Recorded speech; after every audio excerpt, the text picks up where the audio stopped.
ओम गण गणपतये नमः. अंगारकी चतुर्थी सर्वांनाच माहिती आहे, पण ही चतुर्थी एवढी महत्त्वाची का आहे?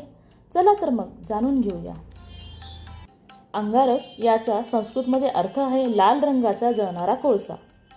मंगळवारी चतुर्थी आली की अंगारक योग जुळून येतो. गणेश पुराणात याचे संदर्भ आढळून येतात. अंगारक म्हणजे मंगळ ग्रह, जो निखारासारखा लाल भडक दिसतो. त्याने भारद्वाज ऋषीकडून गणेश मंत्र घेतला आणि गणरायाची उपासना केली.